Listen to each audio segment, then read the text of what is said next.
I'm actually an independent design consultant, but I've been working and cooperating with Chord for a very long time. 1999 was the first product with the DAC 64.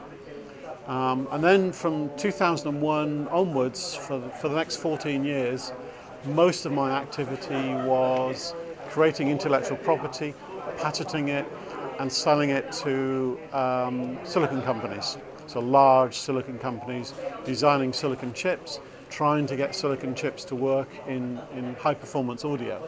It gave me a good insight to the problems of designing high-performance silicon devices, how difficult it is, because we have problems with cost, performance, resistors are nonlinear, capacitors are nonlinear, the electronics are very small, there's lots of noise corruption that goes on, and trying to reduce those problems is a complete nightmare.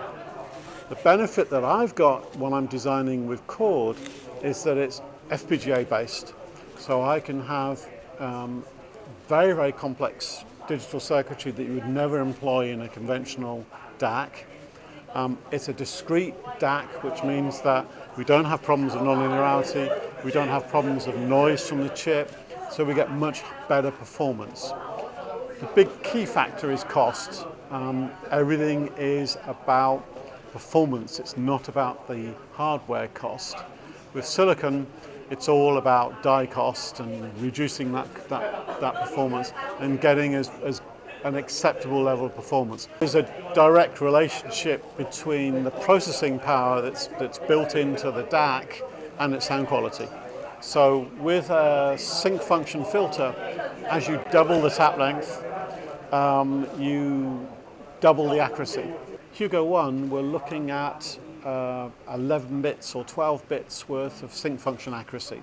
That means we can recover the original analog signal to 11 or 12 bits guaranteed performance. When we use the M.Scaler, which is a million tap length filter, then the accuracy means that it's better than 16 bits against the real sync function, the ideal sync function. That means that we can recover the analog signal guaranteed to better the 16-bit accuracy. Now that's very important because what we're trying to recover is the timing of transients. And transients are extremely important from a psychoacoustic point of view. So we perceive timbre, we perceive bass, we perceive instrument separation and soundstage, all from transients. And conventional interpolation filters, they have an uncertainty when they reconstruct the timing of transients. And that uncertainty means that the brain gets confused.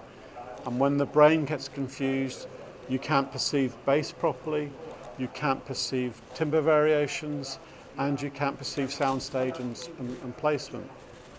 So with the M.Scaler, when we can guarantee the recovery of the timing information to better than 16 bits, so when we have one sample here and the next sample there, we'll be able to reconstruct the intermediate points to better than 16-bit accuracy. That means the timing is guaranteed to be better than 16 bits, and that gives us much better musical performance and better sound quality.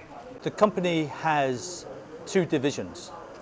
One division is mobile head-fi products, which is the products that we are showing today, being a Mojo, a Poly, Hugo2, and then we have what we call more tabletop products for TT2 M.Scaler and for the Dave.